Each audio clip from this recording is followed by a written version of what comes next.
अस्सलाम वालेकुम वरहमतुल्लाहि वबरकातुहू। This is sir Naseem Zulfiqar और आज की इस वीडियो में सेकेंड ईयर केमिस्ट्री का जो कॉम्प्रिहेंसिव एग्जामिनेशन है 2024 का प्रैक्टिकल सेंटर का, उसके तमाम कंप्लीट पेपर जो है मैं ये सॉल्व करने वाला हूँ। ठीक है, इसके एमसीक्यूज और साथ में जितने भी इक्वेशंस हैं, स्ट्रक्चर्स हैं, नोमेनक्लेचर है, ये सारी चीज़ें जो है वो आज की इस वीडियो में इंशाल्लाह यहाँ पर मैं जो है वो सॉल्व करूँगा। तो काफ़ी लंबी वीडियो होगी, लेकिन वो तमाम स्टूडेंट जो सेकेंड ईयर के हैं और वो बोर्ड एग्जाम्स देंगे तो उनको इस पेपर से काफ़ी हेल्प आउट होगी। इसमें काफ़ी इंपॉर्टेंट चीज़ें, न्यू क्वेश्चंस हैं, जिससे आपको बोर्ड पॉइंट ऑफ व्यू से जो है वो पेपर्स का आइडिया होगा। ठीक है, तो बाकी तमाम पेपर्स में तो ये होता है जिसमें एमसीक्यू सॉल्व कराता हूँ, लेकिन प्रैक्टिकल सेंटर में जो कॉम्प्रिहेंसिव होते हैं इसके मैं कंप्लीट आपको जो है ना वो सॉल्व करता हूँ पेपर को, ताकि आपके लिए ये आसानी बन सके। ठीक है, तो सेकेंड ईयर केमिस्ट्री है हमारे पास। सबसे पहले तो एमसीक्यूज होते हैं, 17 एमसीक्यूज है, वो सॉल्व करेंगे। फर्स्ट एमसीक्यूज है the following groups of elements exhibit high electrical conductivity, कि कौन से एलिमेंट्स की इलेक्ट्रिकल कंडक्टिविटी हाई होती है। तो इसका ए ऑप्शन हो जाएगा ग्रुप 1 एंड 2 है, क्योंकि ये हमारे पास सारे के सारे क्या होते हैं बेटा, मेटल्स होते हैं, इसी वजह से इनकी कंडक्टिविटी बहुत ज़्यादा होती है। सेकंड है the order of acidic strength of hydrogen halide is, तो HI सबसे ज़्यादा एसिडिक होता है, HF सबसे लीस्ट एसिडिक होता है। ठीक है, तो HI की ज़्यादा है HBr से, HBr की ज़्यादा है HCl से, और HCl की ज़्यादा होगी HF से। तो बी ऑप्शन हो जाएगा हमारे पास इसमें एसिडिक स्ट्रेंथ। थर्ड है the element has the maximum number of unpaired electron in 3D orbital. 3D orbital में मैक्सिमम अनपेयर्ड इलेक्ट्रॉन किसके पास होते हैं, तो क्रोमियम के पास होते हैं। तो चूंकि ये हमारे पास होता है 4s1 और 3d5, तो उसकी डी ऑर्बिटल में मैक्सिमम 5 अनपेयर्ड इलेक्ट्रॉन्स आते हैं। Fourth the coordination number of cobalt in this is what, देखो En2 है हमारे पास, तो ये 2 4 तो यहाँ से आ गए हमारे पास। ठीक है, फिर प्लस उसके साथ जो है वो 2 लोन पेयर हमारे पास वाटर से आ जाएंगे, तो कोऑर्डिनेशन नंबर हमारे पास 6 निकल जाएगा। तो सी ऑप्शन हो जाएगा यहाँ। Fifth the number of 5 and 6 member drink in बकी बॉल आर रेस्पेक्टिवली डैश, तो बकी बॉल में कितने 5 मेंबर्ड और 6 मेंबर ड्रिंक्स हमारे पास होते हैं। 12 एंड 12 दोनों सेम तो नहीं होते कभी।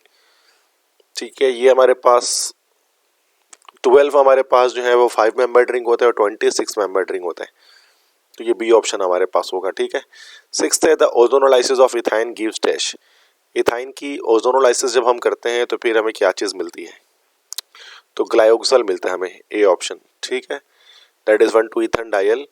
सेवंथ है following are the possible isomers of C5H12 except dash, means 5 carbon लेना है ना। अब देखो 2,3 डाइमिथाइल ब्यूटेन में 4 और 2 6 कार्बन हो जाएंगे, तो ये हमारा कभी भी पेंटेन का आइसोमर नहीं बनेगा, तो सी ऑप्शन हो जाएगा हमारे पास। एट्थ है it is a Meta directing group, तो मेटा डायरेक्टिंग ग्रुप कौन सा है इन चारों में से, तो ये होगा हमारे पास CHO। तो चूंकि एल्डिहाइडिक ग्रुप आ गया हमारे पास, ये मेटा डायरेक्टिंग है। नाइन्थ है this is the least stable carbocation, least stable carbocation हमारा प्राइमरी होता है, उससे भी लीस्ट होता है मिथाइल वैसे CH3, ये ऑप्शन हो जाएगा। टेंथ है this reagent is used to distinguish between primary, secondary and tertiary alcohol, तो लूकास रिएजेंट होता है, तो वो जिंक क्लोराइड और HCl जिसको हम कहते हैं, तो Lucas reagent that is ZnCl2 and HCl, तो ये हमारे पास जो है वो डिस्टिंग्विश करने के लिए इस्तेमाल होता है प्राइमरी, सेकेंडरी और टर्शियरी अल्कोहल्स में। 11th is the reduction of aldehydes and ketones into saturated hydrocarbons in presence of hydrazine and KOH is known as dash, तो 2 तरह की रिडक्शन होती है, क्लेमेंसन होता है और एक वुल्फ किश्नर होती है। तो जो हाइड्राजीन होता है ना और KOH, ये वुल्फ किश्नर रिडक्शन में इस्तेमाल होती है, सी ऑप्शन। तो ये जो हमारे पास एमसीक्यूज है this is from chapter number 8 aldehyde and ketone. 12th है carboxylic acids can be converted into acyl chloride by using the following reagent except dash, तो PCl5 PCl3 SOCl2 सबको इस्तेमाल करते हैं, HCl के थ्रू ये नहीं बन सकता, ए ऑप्शन हो जाएगा। 13th है this is used as antifreeze, तो इथाइल ग्लाइकोल होता है वैसे एंटीफ्रीज के तौर पे, बट यहाँ इथाइल ग्लाइकोल यूज नहीं किया गया है, इसमें मिथानॉल है, इथानॉल है, फिनॉल है, एसीटोन है, तो उसमें हम एंटीफ्रीज के तौर पे किसको इस्तेमाल करते हैं। जैसा कि आप देख सकते हैं ये चैप्टर हमारा जो है वो अल्कोहल फिनॉल ईथर के अंदर यहाँ पर बुक में मेंशन है कि methanol is used as antifreeze solution, तो मिथानॉल को यूज किया जाता है एंटीफ्रीज के तौर पे, तो ए ऑप्शन करेक्ट होगा। 14th है cholic acid and cholesterol are examples of, ये हमारे पास स्टेरॉइड्स हैं, तो ये चैप्टर 10 से आया है, बायोकेमिस्ट्री से लिपिड्स के टॉपिक से एमसीक्यूज है। 15th है, this drug is used as anti fungal medicine. तो फ्लूकोनाजोल जो है ना वो एंटी फंगल मेडिसिन है। ये चैप्टर 11 में पढ़ा है हमने फार्मास्यूटिकल इंडस्ट्री में। 16th है, the WHO guideline for TDS in water should be less than TDS that is total dissolve solid. तो वर्ल्ड हेल्थ ऑर्गेनाइजेशन की गाइडलाइंस के मुताबिक पानी में जो टोटल डिजॉल्व सॉलिड है वो किससे कम होना चाहिए। तो ये 4H 400 500 600 700। तो अगर आप ये देखेंगे चैप्टर 12 में एनवायरमेंटल केमिस्ट्री में parameter of drinking water analysis, तो उसमें यहाँ पर अगर आप जो है ना थर्ड पॉइंट पढ़ेंगे TDS के बारे में, तो वो बिलो 600 मिलीग्राम पर लीटर ये होना चाहिए। ठीक है, तो 600 मिलीग्राम पर लीटर करेक्ट आंसर है। 17th है, this one of the following electromagnetic radiation has the highest wavelength. Wavelength highest means कि लोएस्ट एनर्जी। ठीक है, इन चारों में से माइक्रोवेव, रेडियो वेव, एक्सरेस, तो हाईएस्ट जो वेवलेंथ हमारे पास आती है, ठीक है, तो वो रेडियो वेव्स की आती है इन सब में से। और लोएस्ट जो होती है हमारे पास एनर्जी भी रेडियो वेव्स की ही होती है। तो ये हमारे पास एमसीक्यूज हो गए। उसके बाद देखें बेटा ये सेक्शन बी है, आपको एक नज़र इसको दिखा दे तो जस्ट एज अ ग्लिम्स, बाकी ये पूरा सॉल्व करूंगा मैं। जो स्टूडेंट जस्ट देखना चाहते हैं पेपर तो वो देख सकते हैं इसको। तो ये कंप्लीट पेपर है प्रैक्टिकल सेंटर का, एक्सटर्नल्स का। ठीक है, तो ये कंप्लीट पेपर मैं सॉल्व करूंगा। उसके लिए मैंने पावर पॉइंट्स पर स्लाइड्स बना दी हैं आपकी आसानी के लिए। तो ये मैंने ओपन कर लिया इसको, तो उसमें वन बाय वन मैं तमाम क्वेश्चंस को डिस्कस करता हुआ चलूंगा, इसके आंसर्स बताता हुआ चलूंगा। ठीक है, तो क्वेश्चन 2 में हमारे पास क्या है बेटा, रीजंस है कि give reasons for any 4 of the following. ठीक है, रीजंस देने हैं अलग अलग, तो मैं शॉर्ट में रीजन बता रहा हूँ, डिटेल में नहीं जा रहा मैं ज़्यादा। फर्स्ट है, electronegativity of S block elements decrease down the group. S block element की electronegativity down the group decrease होती है। क्यों होती है, तो due to increase in atomic size, due to increase in atomic radius. चूंकि एटॉमिक रेडियस बढ़ता है जिसकी वजह से ये ऐसा होता है कि इलेक्ट्रोनेगेटिविटी डिक्रीज होती है। नेक्स्ट है, fluorine is the strongest oxidising agent. तो कि स्ट्रॉन्गेस्ट इसलिए because it can gain electron easily,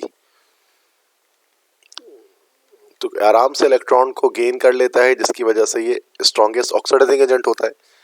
next है, boiling point of halogen increases down the group. Down the group क्यों इंक्रीज होती है, due to increase in intramolecular force, due to increase in strength of LDF, London dispersion forces की जो strength है ये increase होना शुरू हो जाता है जिसकी वजह से बॉइलिंग पॉइंट इंक्रीज होती है।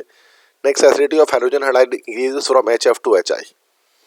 HF से HI में इंक्रीज क्यों होती है, due to decrease in bond energy, due to decrease in bond energy. चूंकि बॉन्ड एनर्जी कम से कम होते रहती है, HI की बॉन्ड एनर्जी सबसे कम होती है, जिसकी वजह से मोस्ट इजली वो क्या कर सकता है, इलेक्ट्रॉन को लॉस कर, H+ को लॉस कर देता है, तो स्ट्रॉन्गेस्ट एसिड बन जाता है। Next, gallium is smaller atomic radius then aluminium. जबकि होता है कि अगर हम बात करें तो बोरॉन के बाद एल्यूमिनियम, एल्यूमिनियम के बाद गैलियम है, तो गैलियम का एटॉमिक रेडियस ज़्यादा होना चाहिए। तो ये इस वजह से होता है बेटा, इसको हम कहते हैं शील्डिंग इफेक्ट। तो शील्डिंग इफेक्ट की वजह से क्या होता है, जो गैलियम है उसका साइज एल्यूमिनियम के मुकाबले में डाउन हो जाता है। नेक्स्ट है, binding energy of zinc is least in 3D series. तो बाइंडिंग एनर्जी लीस्ट क्यों होती है 3D सीरीज के अंदर ऑफ जिंक की लीस्ट क्यों है, क्योंकि अनपेयर्ड इलेक्ट्रॉन उसके पास नहीं है, फुलफिल डी ऑर्बिटल्स की वजह से। चूंकि उसके फुलफिल डी ऑर्बिटल है इसकी वजह से क्या होता है, उसकी बाइंडिंग एनर्जी हमारे पास लीस्ट है। नेक्स्ट है, bond enthalpies of halogen decrease from chlorine to iodine except fluorine. मतलब बॉन्ड एंथैल्पी हैलोजन की डिक्रीज होती है क्लोरीन से आयोडीन की तरफ सवाए फ्लोरीन के। मीन्स कि जब हम बात करते हैं फ्लोरीन, क्लोरीन, ब्रोमीन, आयोडीन, तो बॉन्ड एंथैल्पी हैलोजन की डिक्रीज होती है। क्यों डिक्रीज होती है, उसके पीछे क्या रीज़न है डिक्रीज होने का, बिकॉज यहाँ पर मतलब बॉन्ड एनर्जी को ब्रेक होते हैं, चूँकि जो है इनका एटॉमिक रेडियस इंक्रीज हो जाता है। ठीक है, तो एटॉमिक रेडियस इंक्रीज होने की वजह से यहाँ पर जस्ट सिंपल लिख देते हैं due to increase in atomic radius, उनके बॉन्ड को तोड़ना ज़्यादा आसान हो जाता है इसकी वजह से। Next, elements of group 3A shows +3 oxidation state. Because 3A group में जो है वो लास्ट सेल में 3 इलेक्ट्रॉन होते हैं, तो वो 3 इलेक्ट्रॉन को लॉस कर सकते हैं, जिसकी वजह से क्या होता है वो +3 ऑक्सीडेशन स्टेट हमें दिखाते हैं। ठीक है, तो ये सारे मैंने आपको शॉर्ट में रीजंस बता दिए, ठीक है। बाकी उन वर्डिंग्स में आप इसको क्या कर सकते हैं, इन डिटेल बता सकते हैं। नेक्स्ट क्वेश्चन है, क्वेश्चन 4 है कि right the IUPAC names of any 4 of the following complexes. IUPAC name लिखने मुख्तलिफ कॉम्प्लेक्सेस के, ठीक है। तो मैं वन बाय वन यहाँ बताता हूँ। पहले NiCO4 इसको कर लेते हैं। CO हमारे पास कार्बोनाइल है, तो 4 कार्बोनाइल है, this will be tetra carbonyl, tetra carbonyl. और Ni हमारे पास होगी, दिस विल बी निकल, और ऑक्सीडेशन नंबर हमारे पास 0 निकल आएगी, ठीक है। सेकंड ये कर लेते हैं PT, उसके अच्छा इथाइल डाइअमाइन भी है और अमाइन भी है, तो अल्फाबेटिकल ऑर्डर फॉलो करेंगे। पहले अमाइन आ जाएगा, this will B diamine, double M से अमाइन लिखेंगे जो कि इनऑर्गेनिक है। उसके बाद 2 लिखा हुआ है तो बिस लिख देंगे इसमें, चूंकि ऑर्गेनिक लिगेंड है। और इथाइलिन डाइअमाइन को हम लोग ब्रैकेट में डाल देंगे, दिस विल बी बिस इथाइलिन डाइअमाइन। अच्छा, इसमें सिंगल M से अमाइन होगा, ठीक है, चूंकि ये ऑर्गेनिक का अमाइन है हमारे पास। उसके बाद PT हमारे पास है, दिस विल बी प्लेटिनम, फिर ऑक्सीडेशन नंबर आ जाएगी, और सबसे एंड में हमारे पास आ जाएगा, दिस विल बी सल्फेट। तो यहाँ ऑक्सीडेशन नंबर माइनस, अच्छा अगर हम प्लेटिनम के ऑक्सीडेशन नंबर निकालें तो ये -4 हो गया, ये 0 हो गया, ये भी 0 हो गया, तो जस्ट 4 हमारे पास आ जाएगी, ठीक है। थर्ड है Na2ZnOH4, तो सोडियम पहले आ रहा है, this will B sodium. Next के उसके बाद है OH है, तो टेट्रा हाइड्रोक्सो हो गया, टेट्रा हाइड्रोक्सो। उसके बाद Zn है, और हमारे पास जो है वो कैटाइन मौजूद है, तो जिंकेट हो जाएगा। ऑक्सीडेशन नंबर यहाँ +2 है और यहाँ -4 है, तो 2 निकल कर आ जाएगी आपके पास, ठीक है। नेक्स्ट है, ये बना लेते हैं अगला, SCN है, दिस इज थायोसायानो, चार्ट है तो टेट्रा, टेट्रा थायोसायानो। अब देखो चार्ज चूंकि नेगेटिव लगा हुआ है, तो यहाँ पर निकल के बजाय होगा निकलेट, निकलेट। और ऑक्सीडेशन नंबर क्या निकल जाएगी, तो ये 4 और 2, तो ये 2 निकल कर हमारे पास आ जाएगा। और चूंकि चार्ज लगा हुआ आप देख सकते हैं, तो एंड में हम लोग क्या लिख देंगे, सबसे आयन लिख देंगे। नेक्स्ट है KMnO4, तो K तो हमारे पास हो गया, this will B potassium, 4 oxygen है, तो this will be tetra oxo, और Mn है, this will B manganate. Oxidation number manganate की कितनी भी 7 निकल जाएगी यहाँ पर, ठीक है। लास्ट क्वेश्चन इसके बाद है हमारा आईयूपीएसी नेम जो कर रहे हैं हम, तो ये साइनो है और एक्वा है और अमोनियम है। तो सबसे पहले तो हम कैटाइन लिख देंगे, सारे स्मॉल लेटर में होंगे, दिस विल बी अमोनियम। अब डाई एक्वा हमारे पास हो जाएगा, डाई एक्वा, और CN है 4, तो this will be tetra cyano. और CR है, दिस विल बी क्रोमेट हो जाएगा, चूंकि अब कैटाइन मौजूद है, so this will be chromate. Oxidation number क्या निकल जाएगी, यहाँ +1 निकल गई, यहाँ -4 निकल गई, तो ये 3 आ जाएगा ऑक्सीडेशन नंबर, ठीक है बेटा। तो ये हमने जो है वो 6 के 6 आईयूपीएसी नोमेनक्लेचर कर लिए। क्वेश्चन 4 कंप्लीट हो गया।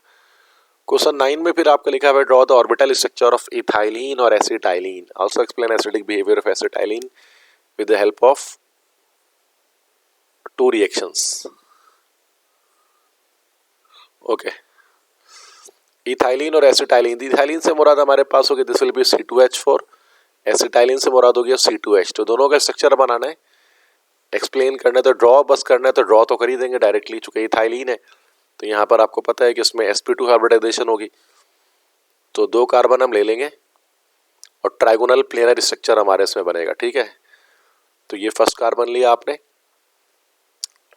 ये इथाइलिन का मैं बना रहा हूँ पहले, ये हमारा ट्राइगोनल प्लेनर शेप बन गया, ठीक है। तो ये जो बॉन्डिंग के लिए हमारे पास होती है, दिस विल बी 120 डिग्रीज। फिर दूसरा कार्बन ये हमारे पास आया, वो इसके साथ पहले आप इसमें सिग्मा बॉन्ड बना दें, और फिर ये इस तरह से इसके भी हमारे पास 2 और लूप्स आ गए। तो ये जो सारे हमारे पास है, they are actually sp2 hybridise orbital. चूंकि इथाइलिन है, मतलब इथीन है, तो उसके अंदर कार्बन हमेशा sp2 हाइब्रिडाइज्ड होता है। और क्या हो गया, इनकी 4 तरफ आपको हाइड्रोजन लगाना पड़ेगा, तो ये हाइड्रोजन हमारे पास जुड़ गए आके, मतलब दोनों कार्बन पे 2-2 हाइड्रोजन आकर हमारे पास लग जाएंगे, ठीक है। अब इसके बाद फिर हम क्या करें, इसमें इसकी पेयरिंग ऑफ इलेक्ट्रॉन शो कर देंगे, पेयरिंग हो गई, तो जहाँ जहाँ है बॉन्ड वहाँ वहाँ पेयरिंग शो कर देते हैं।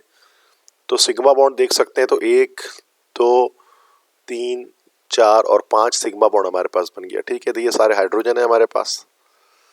अब हमें ये भी पता है कि अनपेयर्ड इलेक्ट्रॉन्स भी इसके अंदर मौजूद होते हैं जो perpendicular to the plane of hybrid orbitals होते हैं, तो वो भी आपको बनाना पड़ेगा। तो ये मैं इस तरह ब्लैक से बना देता हूँ, इसको डॉटेड लाइन से बनाते हैं। ठीक है, तो ये हमारा एक हमारा pz ऑर्बिटल है जो अनहाइब्रिडाइज्ड है, और ये दूसरा pz ऑर्बिटल है, ये भी हमारा अनहाइब्रिडाइज्ड है अपने एक इलेक्ट्रॉन के साथ। तो वह क्या, ये pz जो है ना वो आपस में इस तरह से पैरेलल ओवरलैपिंग करके क्या कर लेंगे, एक पाई बॉन्ड की फॉर्मेशन कर लेंगे। ठीक है, तो बॉन्ड एंगल यहाँ से भी 120 डिग्री का बनेगा। तो ये हमारे स्ट्रक्चर कैसा हो गया, this will B actually ethylene जिसको हम कहते हैं। इसी तरह से एसिटाइलिन का अगर आपको बनाना है तो एसिटाइलिन इज एक्चुअली इथाइन, तो इसमें जो होगा लीनियर स्ट्रक्चर होगा। चूंकि sp हाइब्रिडाइजेशन हमारे पास है दोनों कार्बन की, तो इस तरह से 2 कार्बन हमने यहाँ पर ले लिया। तो पहला कार्बन है, इसकी 2 sp हाइब्रिड ऑर्बिटल्स हैं, फिर दूसरा कार्बन भी यहाँ पर आ गया। ठीक है, तो ये इसके हमारे पास sp हाइब्रिड ऑर्बिटल है, तो अंदर इसके शॉर्टर लोब दिखा दें, इससे क्लियर हो जाता है कि ये 2 ऑर्बिटल्स हैं, शॉर्टर लोब दिखाने से। ठीक है, और इधर से हम 2 हाइड्रोजन जो है वो कनेक्ट कर लेते हैं, एक हाइड्रोजन इधर कनेक्ट हो जाएगा, एक हाइड्रोजन इधर कनेक्ट हो जाएगा। ठीक है, अब इसमें बता देते हैं कि ये हाइड्रोजन है, दिस इज अनदर हाइड्रोजन, और ये हमारे पास एक बॉन्ड बना, ये दूसरा और ये तीसरा। तो 3 सिग्मा बॉन्ड हमारे पास अब तक बन चुके हैं टोटल। अब इसमें 2 अनहाइब्रिड ऑर्बिटल हमारे पास होंगे, py भी और pz भी। तो एक तो py है इस तरह से, ये हमारे पास एक अनहाइब्रिडाइज्ड होगा जो मैंने रेड से ड्रॉ कर दिया है, this is py orbital with 1 electron. जबकि दूसरे कार्बन का भी इस तरह से ये हमारा py ऑर्बिटल है। तो ये जो py ऑर्बिटल है अपने एक इलेक्ट्रॉन के साथ है। इस तरह से pz ऑर्बिटल भी हमारे पास होगा जो अनहाइब्रिडाइज्ड है। ठीक है, तो pz को मैं इस तरह से z एक्सिस पे बना देता हूँ। ठीक है, ये डॉटेड लाइन से बनेगा, इसके मतलब ये हमारा परपेंडिकुलर है to the plane of hybrid orbitals. तो ये pz हो गया हमारे एक इलेक्ट्रॉन के साथ,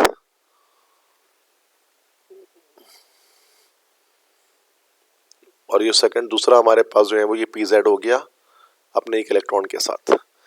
अब इसमें क्या होगा, सिंपल सी बात है कि इसके अंदर अब यहाँ पर हमारे पास py जो है वो py से मिल जाएगा, इसी तरह से pz जो है वो pz से मिल जाएगा। तो 2 हमारे पास क्या होंगे बेटा, पाई बॉन्ड की फॉर्मेशन हो जाएगी। ठीक है, और ये जो बॉन्ड एंगल यहाँ पर हमारे पास आएगा, this will B of 180 degree, तो लीनियर शेप बनेगा। तो ये स्ट्रक्चर हमारे पास तैयार हो जाएगा एसिटाइलिन का, ये जिसको मिथाइन भी कहते हैं। ठीक है, तो ये बेटा 2 डायग्राम्स हमें यहाँ पर बनानी थी, तो बहुत आसान है। देखिए मैंने कंप्लीट आपके सामने ड्रॉ किया, और आपके पास वो पेन पेंसिल होगी, मैं तो यहाँ टैबलेट पे ड्रॉ कर रहा हूँ, तो आप तो और बेहतर ड्रॉ कर सकते हैं उसको। ठीक है, नेक्स्ट क्वेश्चन में कह रहा है also explain acidic behaviour of acetylene with the help of 2 reaction.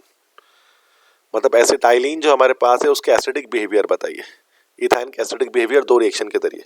तो इथाइन के बारे में तो हम जानते हैं कि एसिडिक होता है ये। ठीक है, तो एसिडिक बिहेवियर बताने के लिए acidic behaviour of ethyne 2 reaction हम कर सकते हैं इसके अंदर। ठीक है, टर्मिनल अल्काइंस हैं, तो इथाइन तो टर्मिनल अल्काइन ही होता है। तो एक तो हम इसका रिएक्शन कर सकते हैं लाइक सिल्वर नाइट्रेट से, बीस लूनर कास्टिक से जब हम इसका रिएक्शन करते हैं तो क्या होता है कि दोनों तरफ हाइड्रोजन की जगह पर सिल्वर आ जाता है, तो ये सिल्वर एसिटाइलिड आ जाता है हमारे पास, बन जाता है, प्लस साथ में नाइट्रिक एसिड यहाँ हमारे पास रिमूव हो जाते हैं। ठीक है, यहाँ बैलेंस करने के लिए इधर पर 2 लगा देते हैं, तो ये बैलेंस हो जाता है हमारा। तो ये हमारे पास जो बनता है this is actually called white solid. तो ये व्हाइट सॉलिड बनता है सिल्वर एसिटाइलिड।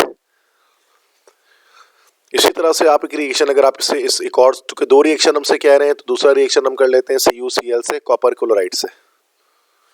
इससे क्या होता है, कॉपर एसिटाइलिड बनता हमारे पास है, और जो कॉपर एसिटाइलिड होता है ये रेड कलर का होता है, तो this is called actually red solid, और साथ में HCl लिबरेट हो जाता है, हाइड्रोक्लोरिक एसिड।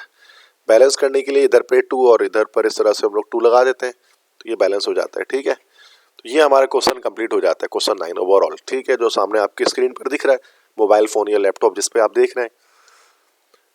और करके एक और सवाल इसमें है कि give the equation and right the names of product form in the following chemical processes. तो ये 4 रिएक्शन है, अलग अलग हमसे कह रहे हैं कि इसको कंप्लीट करें, तो कर लेते हैं इसमें। तो फर्स्ट कह रहे हैं dehydro halogenation of ethyl chloride. तो पहले मैं ये वाला सॉल्व करता हूँ आपके सामने इस स्क्रीन पर। इथाइल क्लोराइड की डिहाइड्रो हैलोजिनेशन मतलब elimination, removal of hydrogen and halogen. तो ये जैसे कि हमने इथाइल क्लोराइड ले लिया, C2H5Cl ले लिया, तो डिहाइड्रो हैलोजिनेशन करने के लिए हम लोग KOH से रिएक्शन कराते हैं, और ये KOH कैसा होता है, अल्कोहलिक।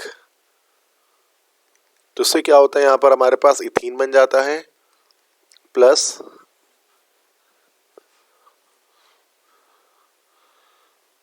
और इसके साथ हमारा जो है वो KCl निकल जाता है, और KCl के साथ हमारे पास वाटर फॉर्म हो जाता है। ठीक है, तो ये हमारा जो है वो रिएक्शन हो गया फर्स्ट, ये पहला रिएक्शन है। ठीक है, तो इसको आप कॉपी भी कर सकते हैं, स्क्रीनशॉट ले सकते हैं। तो जो हमारे पास कंपाउंड बना वो इथीन बना हमारे पास। सेकंड इक्वेशन अगर हम करें, सेकंड कह रहे हैं ओजोनोलाइसिस ऑफ इथीन। इथीन की ओजोनोलाइसिस करनी है। इथीन मतलब CH2 बॉन्ड CH2। ओजोनोलाइसिस में क्या करते हैं बेटा, ओजोन से O3 से रिएक्शन करते हैं। अब ये डबल स्टेज रिएक्शन होता है। तो पहले तो क्या होगा, ये हमारे पास बॉन्ड ब्रेक हो जाएगा दोनों, तो ये ऑक्सीजन इस तरह से CH2 ये बन जाएगा, फिर इस तरह ऑक्सीजन, फिर ऑक्सीजन, इस तरह से ये हमारे पास बन जाएगा। फिर इसके रिएक्शन हम लोग क्या करेंगे बेटा, जिंक से कराते हैं। जब ये जिंक से रिएक्शन कराएंगे तो क्या होगा, क्लेवेज होगी बॉन्ड की ना। ये तो एक तो बॉन्ड यहाँ से टूटेगा, ऑक्सीजन इस जिंक के साथ निकल जाएगा, और एक बॉन्ड यहाँ से निकलेगा, और एक बॉन्ड यहाँ से निकलेगा। ठीक है, तो इसके नतीजे में क्या होगा कि जिंक ऑक्साइड तो बनेगा ही बनेगा, और साथ में 2 मॉलिक्यूल हमारे पास फॉर्मल्डिहाइड के आ जाएंगे, इथानल के। ठीक है, तो ये हमारे पास सेकंड रिएक्शन इस तरह से हो जाएगा। ठीक है, थर्ड रिएक्शन उसके बाद आते हैं डीहैलोजिनेशन ऑफ 1122 टेट्राब्रोमोइथेन। तो ये इथाइन हमारे पास सिंपली बन जाएगा। तो इथेन हमारे पास हो गया, ये हमारे पास 1122 टेट्राब्रोमो आ गया। ठीक है, और ये हाइड्रोजन हाइड्रोजन है। तो ये डीहैलोजिनेशन करने तो 2 स्टेप में होगा। फर्स्ट स्टेप पे हम जिंक से जब इसके रिएक्शन कराएंगे तो कार्बन डबल बॉन्ड कार्बन हो जाएगा हमारे पास, फिर हाइड्रोजन हाइड्रोजन हाइड्रोजन हाइड्रोजन तो नहीं होगा,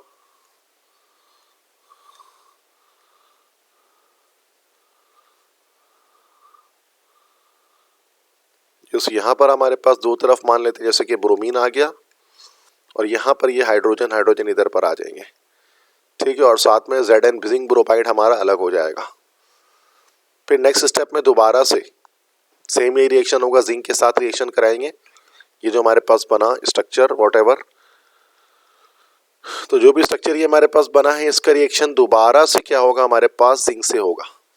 तो जिंक डीहैलोजिनेटिंग एजेंट है, तो वो क्या करेगा, दोनों ब्रोमीन को दोबारा से खींच लेगा और ZnBr2 बन जाएगा। तो ये इथाइन की प्रिपरेशन के लिए हम लोग इस रिएक्शन को इस्तेमाल करते हैं, दिस थर्ड रिएक्शन को। ठीक है, फोर्थ और आखिरी रिएक्शन है hydrolysis hydration of propyne under specific condition. Hydration से मुराद क्या होता है बेटा, वाटर से रिएक्शन कराना है। प्रोपाइन मतलब C3H4 का, मतलब 3 कार्बन वाला अल्काइन है। तो ये भी सिंपल है, अगर हम इस तरह से देखें तो HC हो गया हमारे पास, ट्रिपल बॉन्ड, उसके बाद कार्बन, उसके बाद CH2, ये प्रोपाइन हो गया। इसकी हाइड्रेशन करनी है, तो हाइड्रेशन करने से मुराद के वाटर से रिएक्शन कराना है, तो HOH ले लिया। वाटर से रिएक्शन जब कराते हैं तो H2SO4 और HgSO4 यूज करते हैं हम लोग हैं। ठीक है, उसके नतीजे में क्या होगा कि डबल बॉन्ड हमारे पास टूटेगा, और इस तरह से HC डबल बॉन्ड कार्बन, और एक तरफ हमारे पास OH आ जाएगा, एक तरफ H आ जाएगा, और एक तरफ हमारा CH3 आ जाएगा। तो इस तरह से कंपाउंड हमारे पास बनेगा। ठीक है, फाइनली फिर क्या होगा, इसके साथ इसकी रीअरेंजमेंट होगी, और जब ये रीअरेंजमेंट होगा तो इसमें तो क्या होगा कि बॉन्ड इस तरह से मूव करेंगे, टोटोमेरिज्म होगी एक तरह से, और डबल बॉन्ड मूव करके इधर पर आएगा, ऑक्सीजन मूव, और ये हाइड्रोजन जो है मूव करके इधर पर आ जाएगा। ठीक है, तो ये रीअरेंजमेंट हो जाएगी स्टेबलाइज करने के लिए अपने आप को। तो ये हमारे पास CH3 carbon double bond oxygen CH3 means कि हमारा जो एसीटोन है ना वो बन जाएगा प्रोपाइन की हाइड्रेशन करने से। स्पेसिफिक कंडीशन में क्या है, लाइक सल्फ्यूरिक एसिड और मर्क्यूरिक सल्फेट हम लोग यूज़ कर रहे हैं। तो ये हमारा जो है वो फोर्थ रिएक्शन हो गया। ठीक है, तो ये चारों रिएक्शन हमने यहाँ पर इसके देख लिए 1 बाय 1। आई होप सो कि आपको समझ में आ गए। क्वेश्चन 10 इसके बाद है कि right IUPAC names of any 4 of the following organic compounds. तो ये शॉर्ट क्वेश्चन ही हमारे पास चल रहे हैं, अभी ऑर्गेनिक पोर्शन का चल रहा है कि IUPAC नेम लिखने हैं 4 ऑर्गेनिक कंपाउंड के इनमें से। तो लिख लेते नेम इसमें हम यहाँ पर। सबसे पहले ये हमारे पास है, फर्स्ट कंपाउंड आ रहा है, तो ये तो आइसोप्रोपाइल हो गए यहाँ पर हमारे पास। IUPAC नेम लिखना है तो दिस विल बी आइसोप्रोपाइल, और 3 कार्बन लेफ्ट साइड पर है, दिस विल बी प्रोपानोएट। तो ये इसका नाम हो गया। ये हमारा नाम इसका बन जाएगा 1 2 3 4। तो ये हो जाएगा 1,4 ब्यूटेन डाइओइक एसिड। तो ये इसका नाम बना। नेक्स्ट है इसमें हमारे पास CHO है ना, CH3 है, CH2 CH2 हो गया। नंबरिंग हम लेफ्ट साइड से करेंगे, 1 हो गया यहाँ पर, फिर 2 हो गया, फिर 3 हो गया, फिर 4 हो गया, बल्कि नहीं 1 2 2 3 यहीं पर आ गया, ये 4 हो गया और ये 5 हो गया। तो ये हो जाएगा 4 ऑक्सो, उसके बाद हो जाएगा हमारे पास पेंटानल। तो ये 4 ऑक्सो पेंटानल हो गया। नेक्स्ट स्ट्रक्चर है यहाँ पर डबल बॉन्ड ट्रिपल बॉन्ड पे टाई है, तो डबल बॉन्ड के साइड से नंबरिंग कर दें 1 2 3 4 5 6 7। तो सबसे पहले तो हमारे पास 5 पर मिथाइल है, दिस विल बी 5 मिथाइल। ठीक है, तो 5 मिथाइल हो गया। 5 मिथाइल के बाद हमारे पास ये हो गया, दिस विल बी 5 मिथाइल के बाद ये हो गया हमारे पास 3 क्लोरो, देन 7 कार्बन है, ये हो गया हमारे पास हेप्ट। देन 1 पर डबल बॉन्ड है तो 1 इन, और 6 पर हमारे पास हो जाएगा YNE। नेक्स्ट से हमारे पास है यहाँ पर लॉन्गेस्ट कार्बन चेन स्टेट इसी तरह से बनेगी डायरेक्ट। नंबरिंग कर देंगे इथॉक्सी साइड से, तो 1 2 3, तो ये हो जाएगा 1 इथॉक्सी, उसके बाद 2,3 डाइमिथॉक्सी, और टोटल कार्बन 3 है, दिस विल बी प्रोपेन। इसी तरह से यहाँ नंबरिंग कर लेंगे तो 1 यहाँ पे किया, फिर ब्रोमीन है तो 2 इधर से चल गए हम। ठीक है, तो ये हो जाएगा this will B bromo 3 bromo 5 nitro, और ऊपर लगा हुआ है बेंजीन के साथ CH3 और टोटोलोइन। ठीक है, तो ये नाम हमारे पास इसके सारे बन गए। IUPAC नोमेनक्लेचर मुख्तलिफ स्ट्रक्चर से हमने नेम बनाए। नेक्स्ट क्वेश्चन है, कह रहे हैं write only equation to show that benzene behave as unsaturated hydrocarbon and give one reaction with mechanism which shows the benzene is saturated. मतलब एक इक्वेशन शो करें जिसमें बेंजीन को अनसैचुरेटेड नेचर हम लोग इसमें शो करें। तो अगर आपको बेंजीन को अनसैचुरेटेड बताना है तो इसका मतलब बेंजीन की आपको जो है वो एक एडिशन रिएक्शन आपको इसका बेंजीन का शो करना पड़ेगा। फिर एक रिएक्शन में बेंजीन को हमें क्या बताना है कि बेंजीन कैसा नेचर रखता है हमारा, सैचुरेटेड। मींस बेंजीन की इसमें, अच्छा इसमें तो आपको एडिशन रिएक्शन शो करना था, सेकंड सैचुरेटेड के लिए आपको बेंजीन का सब्स्टिट्यूशन रिएक्शन शो करना पड़ेगा। तो बेसिक एक रिएक्शन हम यहाँ पर शो कर देते हैं, जैसे कि बेंजीन है इसकी हाइड्रोजनेशन ही कर लेते हैं। तो ये बेंजीन है, जब इसमें 6 हाइड्रोजन ऐड करेंगे निकल कर इसके प्रेजेंस में हाई टेम्परेचर पे, तो ये हमारा साइक्लोहेक्सेन बन जाएगा। ठीक है, सैचुरेटेड शो करना है तो उसमें मैकेनिज्म के साथ कह रहे हैं तो कोई भी रिएक्शन कर लें, लाइक नाइट्रेशन कर लेते हैं। तो ये हमारा बेंजीन रिंग है, इसका रिएक्शन अगर नाइट्रिक एसिड के साथ होता है in the presence of sulphuric acid, तो क्या होता है कि बेंजीन रिंग के साथ हमारा NO2 ग्रुप अटैच हो जाता है प्लस वाटर लिबरेट हो जाता है। ठीक है, तो ये तो हो गया। अच्छा, इसके मैकेनिज्म करने की बात की जाती है तो 3 स्टेप हमारे पास होते हैं। स्टेप 1 हमारे पास क्या होता है, फॉर्मेशन ऑफ इलेक्ट्रोफाइल, कि ये नाइट्रिक एसिड और ये सल्फ्यूरिक एसिड ये आपस में रिएक्शन करते हैं तो हमारे पास NO2 प्लस आइन बाइसल्फेट आइन जनरेट होता है और वाटर जनरेट होता है। स्टेप 1 के बाद स्टेप 2 में क्या होता है हमारे पास कि ये जो बेंजीन रिंग पर अटैक हो जाता है इलेक्ट्रोफाइल का, तो ये बेंजीन रिंग है, इस पर NO2 प्लस जो हमारा इलेक्ट्रोफाइल है नाइट्रोनियम आइन वो अटैक करता है, और उसके अटैक करने के नतीजे में क्या होता है सिग्मा कॉम्प्लेक्स बनता है। ये NO2 आ गया, इधर पर हाइड्रोजन आ गया और पॉजिटिव चार्ज करता है, रोटेट करता है इसमें बेंजीन रिंग में। फाइनली इन द एंड क्या होता है, डीप्रोटोनेशन होती है और H प्लस बाहर निकल जाता है, तो ये नाइट्रो बेंजीन हमारे पास सामने बन जाता है। ठीक है, उसके बाद हमारे पास जो है वो फाइनल स्टेप होता है, स्टेप नंबर 3, जिसको हम कहते हैं recovery of catalyst. Recovery of catalyst में क्या होता है कि जो H+ निकला है ना वो रिएक्शन कर जाते हैं निक्लोफाइल के साथ HSO4- के साथ और दोबारा सल्फ्यूरिक एसिड बन जाता है जो कि रिकवर हो जाता है, तो एज अ कैटलिस्ट यूज़ किया जाता है इसको, ठीक है। दैट्स वाई हम इसको एरो के ऊपर लिखते हैं यहाँ पर, ठीक है। तो ये हमारे पास क्या हो गया बेटा इसका, ये हमारे पास हो गया इसका मैकेनिज्म। तो जो ये हमने की नाइट्रेशन ऑफ बेंजीन की, तो ये तो नाइट्रेशन ऑफ बेंजीन का ओवरऑल रिएक्शन है और ये हमारे पास हो गया इसका मैकेनिज्म। तो बहुत आसान है, मैं तो इसको तेज़ी में कर रहा हूँ, आप इसमें वर्डिंग वगैरह भी ऐड करेंगे। अगर 3 आवर्स होते हैं आपके पास, मैं तो सारे सवाल कर रहा हूँ विदाउट चॉइस और जाहिर सी बात है जल्दी में कर रहा हूँ, तो आप थोड़ा स्लो भी कर सकते हो उसको, मतलब राइटिंग तो आई होप्स हो कि आपको मेरी समझ में आ रही होगी। थोड़ा तेज़ी में मैं लिखता हूँ, दैट्स वैन क्लियर हो सकता है। नेक्स्ट क्वेश्चन है क्वेश्चन 12 है what are organometallic compounds, write the equation of Grignard reagent with any 3 of the following. मतलब इनका रिएक्शन ग्रिग्नार्ड रिएजेंट के साथ करना है, फॉर्मल्डिहाइड का, एसिटाल्डिहाइड का, एसीटोन का, कार्बन डाइऑक्साइड का। तो ये तो हमारा पहला 1 डिग्री अल्कोहल बनेगा, ये 2 डिग्री अल्कोहल बनेगा, 3 डिग्री अल्कोहल बनेगा और इसके अंदर हमारे बनेगा एसिटिक एसिड। तो ये सारे 2-2 स्टेप के रिएक्शन है, अगर हम इसको करने पे आए ना तो सारे 2-2 स्टेप में होंगे। जैसे पहले हम ग्रिग्नार्ड रिएजेंट का HCHO से अगर हम करें, मतलब RMgX के शायद क्या है डायरेक्ट कर देने, तो RMgX का ही कर देते हैं, मसला नहीं है। तो RMgX के रिएक्शन जब हम करेंगे किसके साथ, HCHO के साथ, Hc डबल बॉन्ड OH। तो ये सारे 2 स्टेप के रिएक्शन है। सबसे पहले क्या होगा, HC यहाँ पर OMgX बन जाएगा हमारा और इधर पर तो हमारा आगे की तरफ से R आ जाएगा, ठीक है। इसके बाद नेक्स्ट स्टेप में क्या होगा, हाइड्रोलिसिस की जाएगी, ठीक है।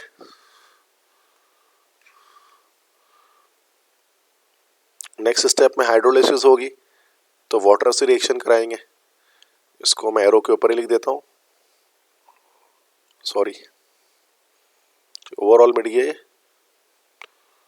चले कोई बात नहीं, दोबारा बना देते हैं। तो RMgX से दोबारा से करते हैं, RMgX है, इसका रिएक्शन फॉर्मल्डिहाइड के साथ होगा, तो ये हमारा HC, उसके बाद ये OMgX बनेगा यहाँ पर, फिर यहाँ पर हाइड्रोजन है और नीचे यहाँ पर R आ जाएगा। उसके बाद फिर रिएक्शन ये हमारे पास हो जाएगा इसका वाटर से, H+OH- से। तो इससे क्या होगा, यहाँ पर OH आ जाएगा हमारा, ये 1 डिग्री अल्कोहल हमारे पास बनेगा, प्लस Mg एक तरफ X और एक तरफ OH आ जाएगा, ठीक है। सेकंड रिएक्शन किससे करेंगे हमसे कि भाई हम किससे करा दें, अच्छा हर रिएक्शन के लिए अलग अलग मैं यूज़ कर सकता हूँ, ठीक है। जैसे यहाँ तो मैंने इसमें ये कर लिया, तो नेक्स्ट रिएक्शन मैं नेक्स्ट स्टेप पे करता हूँ, नेक्स्ट वाले स्लाइड पे, अब इससे करते हैं, ठीक है। तो ये हमारा हो जाएगा RC, सॉरी ये ग्रिग्नार्ड रिएजेंट लेना है हमें, तो ग्रिग्नार्ड रिएजेंट के लिए हो जाएगा हमारे पास दिस विल बी RMgX। तो जनरल रिएक्शन से ही कर दे रहा हूँ मैं, RMgX इसका रिएक्शन हमने कर दिया किससे, एसिटाल्डिहाइड से, CH3C डबल बॉन्ड OH से। तो ये भी 2 स्टेप में होगा, पहले स्टेप में तो सेम यही है आपका कि CH3C उसके बाद OMgX, मतलब इंटरमीडिएट एक हमारा एडिशन प्रोडक्ट हमारा पहले बनेगा, फिर नेक्स्ट हम दोबारा क्या करेंगे, इसका वाटर से इसको रिएक्शन कराएंगे। तो ये हमारा यहाँ पर जो है वो 2 डिग्री अल्कोहल तैयार हो जाएगा विद MgXOH के साथ, ठीक है। तो ये हमारे पास सेकंड रिएक्शन है जिसमें हम देख सकते हैं जो अल्कोहल हमारा बना ये 2 डिग्री बना, चूँकि अल्फा कार्बन के 2 तरफ रेडिकल अटैच है। थर्ड क्वेश्चन में हम लोग क्या करेंगे, इसके अंदर एसीटोन से रिएक्शन कराएंगे। तो ये जो कंपाउंड है दिस इज एक्चुअली एसीटोन, तो इससे हमारे पास क्या बनेगा, 3 डिग्री अल्कोहल की फॉर्मेशन हो जाएगी, ठीक है। तो फिर से लिख लेते हैं, RMgX आ गया हमारे पास, रिएक्शन हो गया इसका एसीटोन से, एसीटोन क्या है, CH3C डबल बॉन्ड OCH3, ठीक है बेटा। तो इसमें अब सबसे पहले तो सेम यही चीज़ होगी, पहले हमारा एक एडिशन प्रोडक्ट बनेगा हमारे पास इंटरमीडिएट, ठीक है, और एक तरफ रेडिकल लगा दूं, और नेक्स्ट क्या होगा, दोबारा से फिर वाटर से रिएक्टिविटी होगी इसकी। तो ये हमारा इस तरह से 3 डिग्री अल्कोहल बन जाएगा, प्लस Mg एक तरफ XOH ही हमारे पास बन गया। तो आप देख सकते हैं कि 3 डिग्री अल्कोहल है।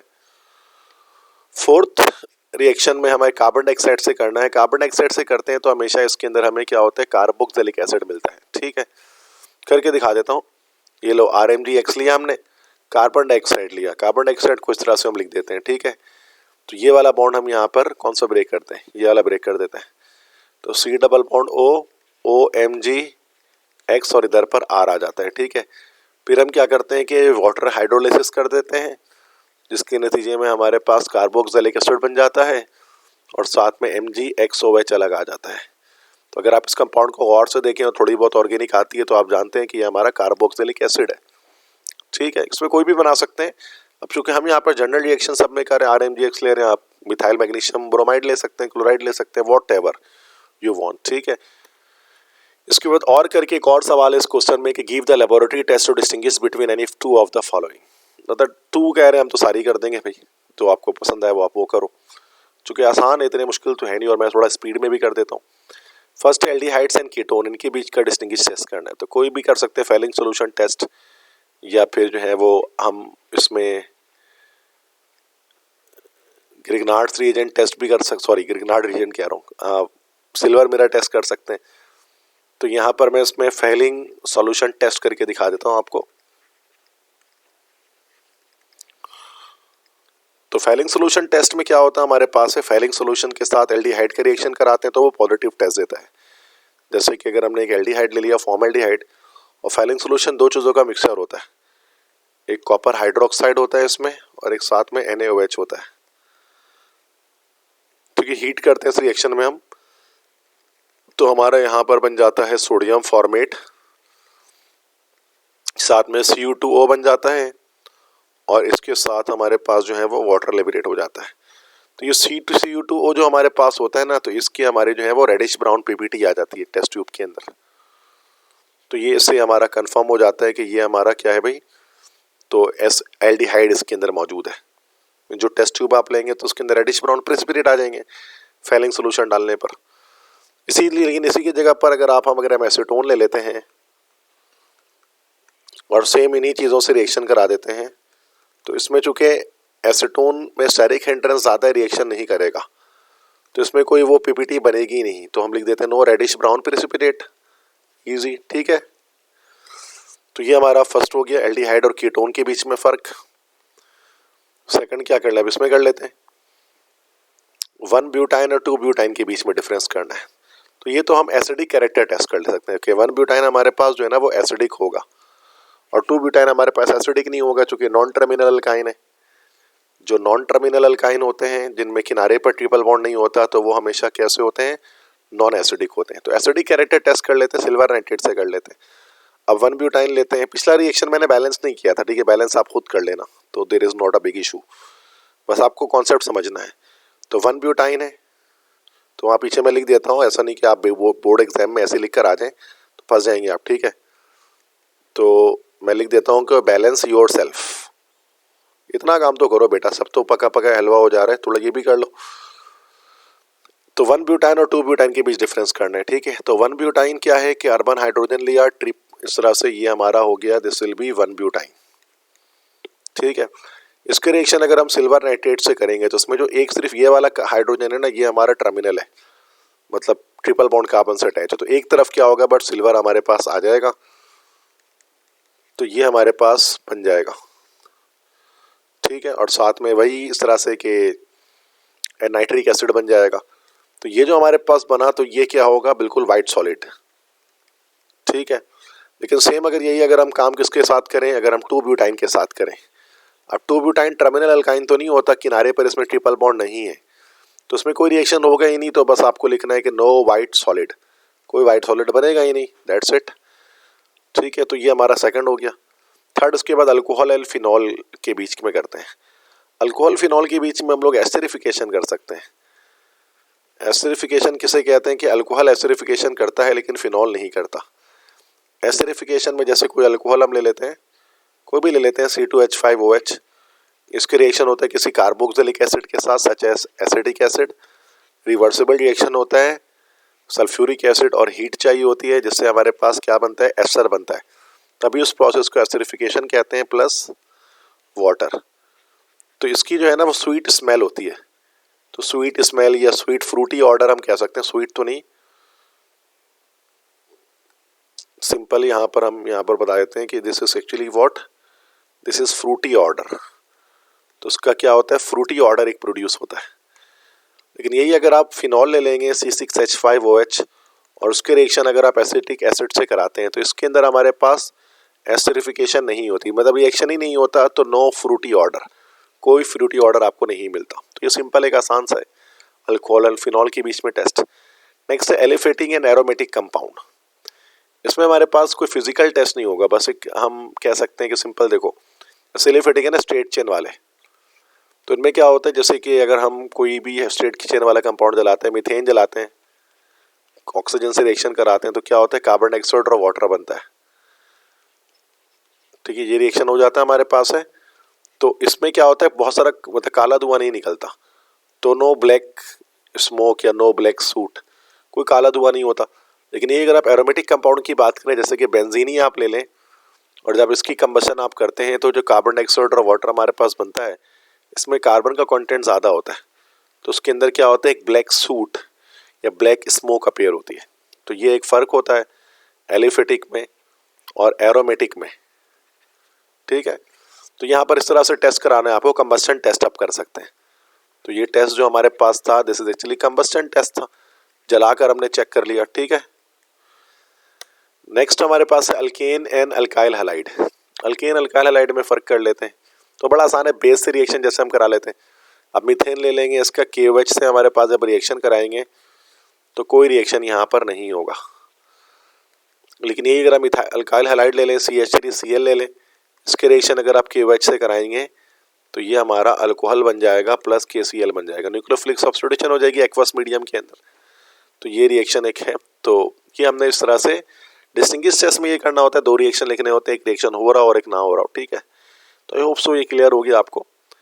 नेक्स्ट क्वेश्चन है क्वेश्चन 13 है, what are monohaloalkanes, how are they converted into primary secondary and tertiary amine, give equations only. मतलब मोनोहेलोएल्केन्स को, अल्काइल हैलाइड्स को किस तरह से प्राइमरी सेकेंडरी टर्शियरी अमाइंस में कन्वर्ट करते हैं।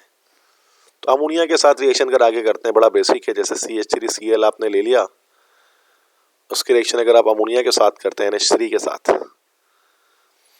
तो ये हमारा एक बन जाएगा CH3NH2 मिथाइलामाइन, प्राइमरी अमाइन है जो हमारा, और साथ में HCl बन जाएगा। तो ये 1 डिग्री अमाइन हो गया। फिर ये रिएक्शन इसी तरह से चलता रहेगा। CH3NH2 का दोबारा से हम क्या करेंगे, NH3 से रिएक्शन कराएंगे, और इसमें क्या होगा कि CH3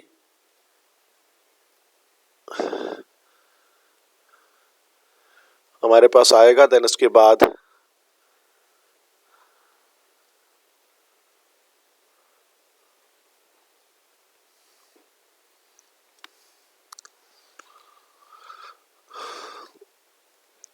ठीक है। अच्छा, रिएक्शन इसके अंदर हमने जो कराया है इसके अंदर है, so this reaction should be not be like this, कि इसमें जो CH3NH2 होगा ना, इसकी रिएक्शन दोबारा से हमारा CH3Cl के साथ होगा। अब इसमें क्या होगा हमारे पास कि CH3 हो गया, फिर NH2 हो गया। ठीक है, फिर इसके बाद CH3 आ जाएगा और साथ में HCl हमारे पास बन जाएगा। ठीक है,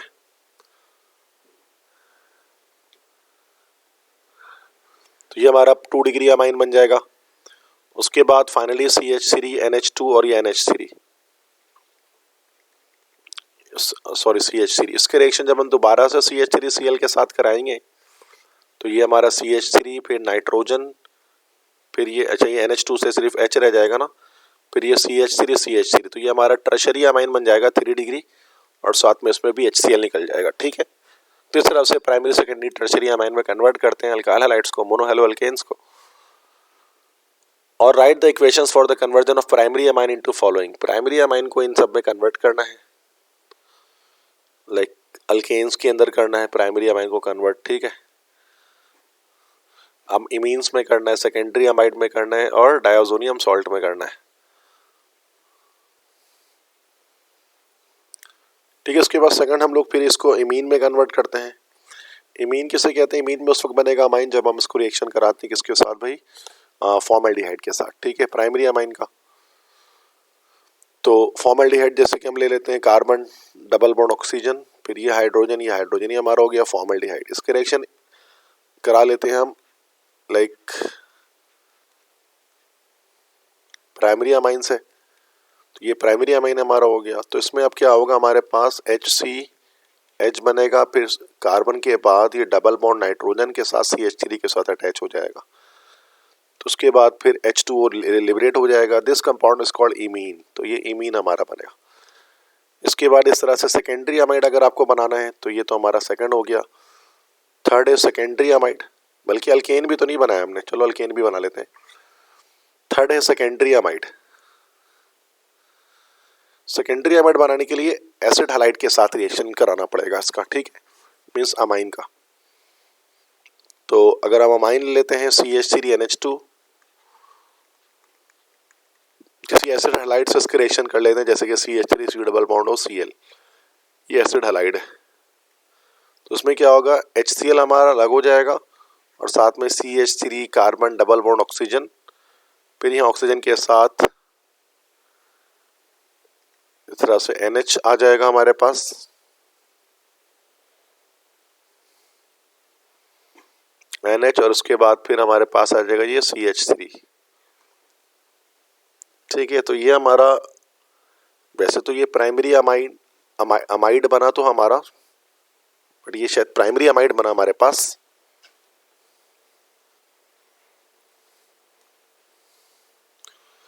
अच्छा, चूंकि ये हमारे पास यहाँ पर NH के साथ फिर उसके बाद CH3 है ना, तो ये हमारा सेकेंडरी अमाइड है, प्राइमरी नहीं है, दिस इज सेकेंडरी अमाइड, ठीक है। फर्स्ट में क्या कह रहे हैं, हमसे अल्केन बनाने को कह रहे हैं। तो ये ग्रिग्नार्ड एजेंट के रिएक्शन है कि RMgX का रिएक्शन जब आप RNH2 से कराते हैं ना,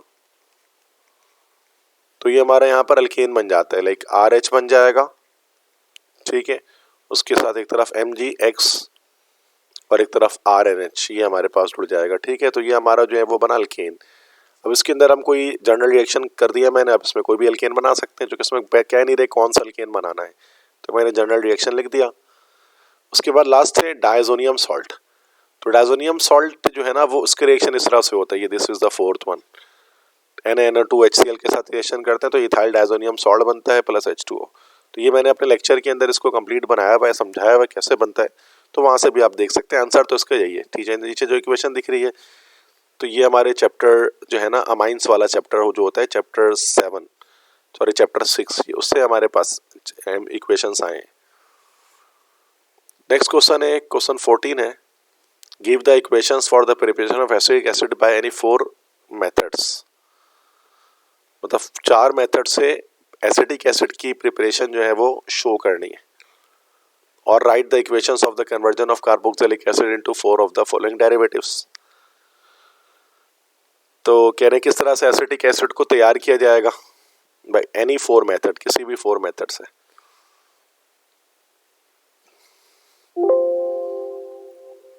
तो बेटे 4 मेथड जिस तरह से हमें बनाना है किसको बेटा, कार्बोक्सिलिक एसिड को, तो 1 2 3 4 ये चारों मेथड आपको स्क्रीन पर दिख रहे हैं। तो ये बुक के सारे हैं हमारे पास जो है इस चैप्टर की कार्बोक्सिलिक एसिड वाले। तो एक तो हम ग्रिग्नार्ड एजेंट से बना सकते हैं CO2 से रिएक्शन करके, जैसे मैंने आपको बताया। अल्काइल साइनाइड के रिएक्शन जब वाटर से करते हैं तो भी कार्बोक्सिलिक एसिड बनता है। सर एसिड एल्डिहाइड की ऑक्सीडेशन करेंगे मतलब तो भी बनेगा, मतलब कोई भी एल्डिहाइड है आप उसकी ऑक्सीडेशन कर देंगे तो कार्बोक्सिलिक एसिड में हमारे पास कन्वर्जन हो जाएगी, ठीक है।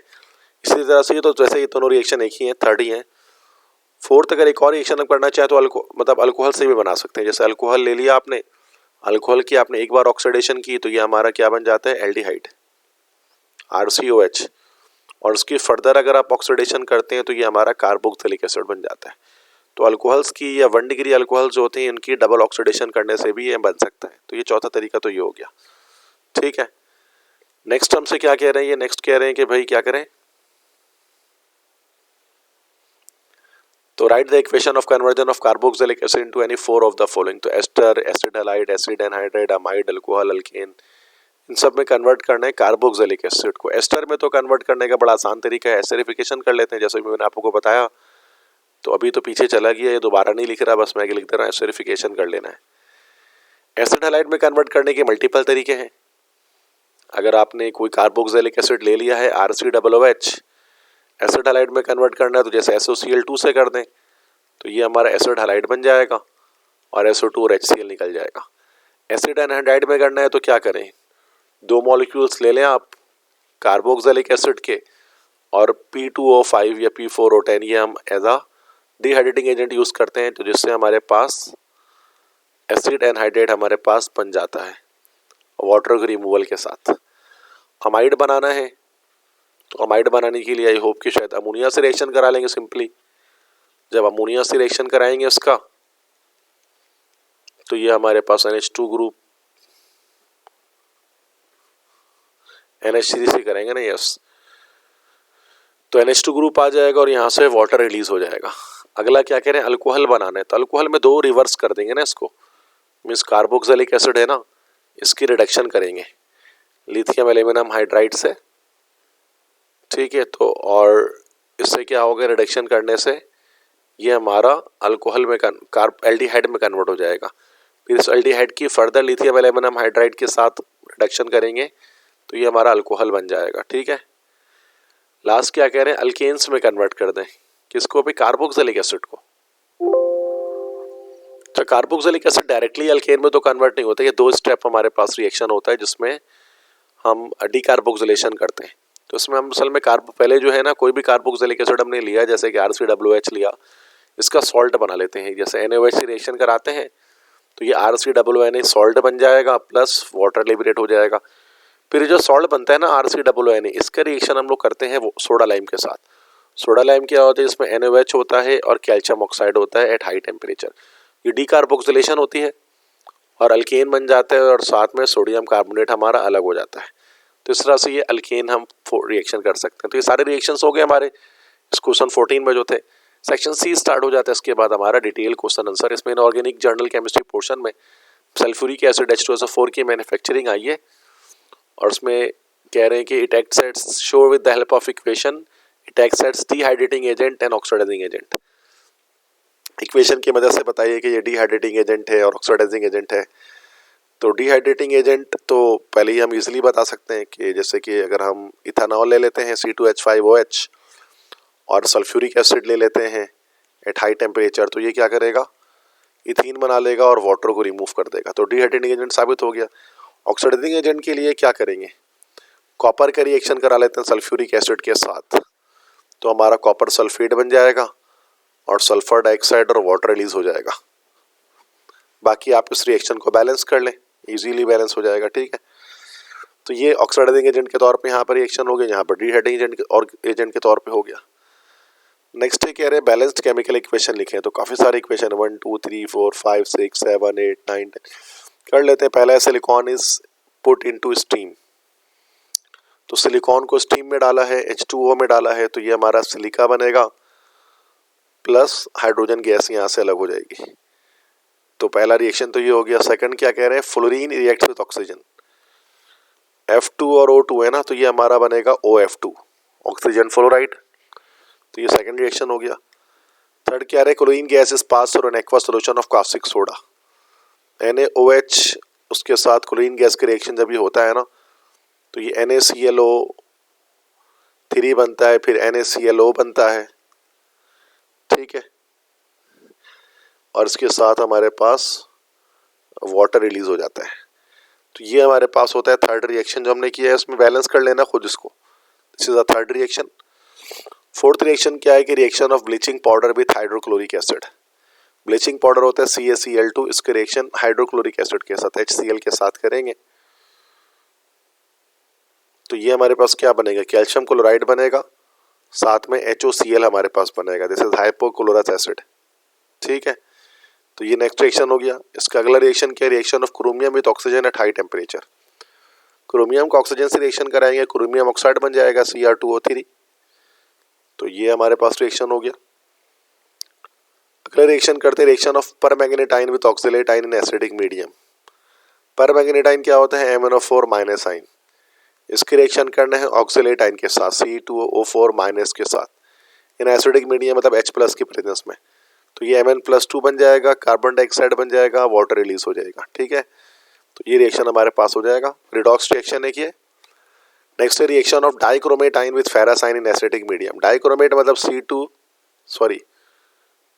ये रिएक्शन हो जाएगा Cr2O7-2 आयन का फेरस आयन के साथ Fe+2 के साथ, एसिडिक मीडियम मतलब H+ की प्रेजेंस में, तो ये क्रोमियम +3 बन जाएगा और आयरन +3 हो जाएगा और साथ में वाटर रिलीज हो जाएगा। तो ये आयनिक फॉर्म में इक्वेशन लिख देंगे हम इसमें। नेक्स्ट है nitrogen gas is pass through hot piece of phosphorus, N+P, N2+P reaction होगा ना, तो NP लिख देंगे इसमें। नाइट्रोजन की वैलेंसी 3 है, उसकी 5 होती है, तो +5 के तौर पे आ जाएगी ना वैलेंसी। तो उसमें क्या बन जाएगा हमारा, नाइट्रोजन गैस को hot piece of phosphorus reaction करेंगे। तो ये हमारे पास जो फॉर्मूला इसी तरह से बनेगा, और फॉस्फोरस +5 है तो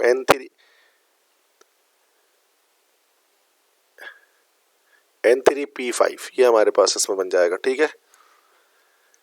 नेक्स्ट है phosphorus Burns in excess of oxygen.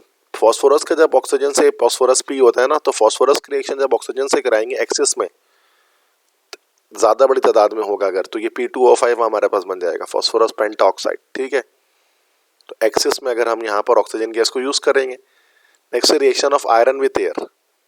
तो आयरन का एयर से रिएक्शन कराएंगे ऑक्सीजन से, तो ये हमारा रस्ट बन जाएगा Fe2O3, जिसको जंग भी कहते हैं। बैलेंस बाकी आप कर लेना। तो वीडियो काफ़ी लंबी घंटे होने वाला है, वीडियो में 1 आवर कंप्लीट होने वाले हैं, इसलिए यार मैं कंप्लीट नहीं कर रहा, पूरी रिएक्शन कंप्लीट आप खुद कर लेना। ठीक है। नेक्स्ट क्वेश्चन इसके और करके इसमें एक सवाल आया हुआ है कि इसमें कंप्लीट और बैलेंस करना है, क्योंकि ये 8 सवाल को इसके अंदर, तो इस तरह से सीक्वेंस वाइज आ रहा है। इसको सिर्फ बस कंप्लीट करना है। C+N2 है, तो ये कार्बन नाइट्रोजन हो गया, तो C3N4 हो जाएगा अगर हम वैलेंसी सेट कर लें इसकी। तो जिंक का सोडियम हाइड्रोक्साइड के साथ रिएक्शन कराना है, तो जिंक हाइड्रोक्साइड ये एक्सेस में है कि ये नहीं बता रहे इसके अंदर। तो वैसे तो सोडियम हाइड्रोक्साइड का जिंक से डायरेक्ट तो रिएक्शन होगा नहीं, सोडियम जिंकेट ही बन जाएगा। जिंक है ना हमारा एक एम्फोटेरिक ऑक्साइड है, जिंक ऑक्साइड नहीं है, सिर्फ जिंक है। ओके। NaOH से सोडियम टेट्राहाइड्रोक्सो जिंकेट हमारे पास बनेगा, तो Zn हो जाएगा, फिर ये OH आ जाएगा, ये हमारे पास 4। ठीक है। तो और सोडियम है ना हमारे पास, तो ये लार्ज ब्रैकेट में आ जाएगा, और ये Na2 आ जाएगा हमारे पास। ठीक है। तो ये सोडियम टेट्राहाइड्रोक्सो जिंकेट कहलाएगा ये। इसके बाद लिथियम का ऑक्सीजन से रिएक्शन नॉर्मल ऑक्साइड बनेगा, Li2O बन जाएगा। कॉपर का नाइट्रिक एसिड से करेंगे CuNO3 ट्वाइस बनेगा, कॉपर नाइट्रेट प्लस। अब ये कंडीशन तो दिख नहीं रही कि डाइल्यूट है क्या है, NO2 और वाटर ही बना लेते हैं नॉर्मल कंडीशन पे। ठीक है। Cl के 2 रिएक्शन H2O के साथ करेंगे, तो एक HCl बनेगा हमारे पास, एक HOCl बनेगा, MnO4 Fe+2H+, तो ये Mn+2 बन जाएगा, Fe+3 हो जाएगा, और साथ में वाटर लिबरेट हो जाएगा, Mn+O2, तो ये Mn2O3 बन जाएगा हमारे पास, Cr2O7, और ये तो अभी तो पीछे रिएक्शन गए सारे, तो Cr+3 बन जाएगा, प्लस कार्बन डाइऑक्साइड बन जाएगा, प्लस वाटर बन जाएगा। तो आसान इक्वेशन है। कैल्शियम का इथाइल अल्कोहल के साथ रिएक्शन, तो C2H5O, उसके बाद कैल्शियम आ जाएगा, यहाँ बैलेंस करने के लिए इधर पर 2 कर लेंगे यहाँ पर, और हाइड्रोजन गैस अलग रिलीज हो जाएगी। ठीक है। तो कैल्शियम इथॉक्साइड हमारा बना। क्रोमियम का वाटर से रिएक्शन कराएंगे हाई टेम्परेचर पे, क्रोमियम का वाटर से रिएक्शन तो शायद ये क्रोमियम हाइड्रोक्साइड बन जाएगा। ठीक है। तो ये हमारे पास सारे रिएक्शन हो गए इसके complete. Next organic chemistry, section C का लास्ट पोर्शन है ऑर्गेनिक केमिस्ट्री। तो इसमें क्या कह रहे हैं कि starting from benzene how would you prepare any one of the following. तो बेंजीन से स्टार्ट करके ये सब कैसे बनाएंगे। तो पहला तो पिक्रिक एसिड कह रहे हैं। पिक्रिक एसिड का बड़ा आसान तरीका होता है, बेंजीन लेंगे पहले, वैसे बेंजीन से स्टार्ट करके कह रहे हैं, तो सबसे पहले तो उसको कन्वर्ट करना होगा फिनोल में, क्योंकि फिनोल का रिएक्शन है। फिनोल के लिए इसका बेंजीन का क्लोरोबेंजीन हम पहले, बल्कि सॉरी बेंजीन से स्टार्ट करना पड़ेगा। ओके, चूंकि फिनोल बनाना है। ओके, तो फिनोल डायरेक्टली तो आएगा नहीं, तो पहले हम इसकी हेलोजिनेशन, काफ़ी लंबा चक्कर है भाई।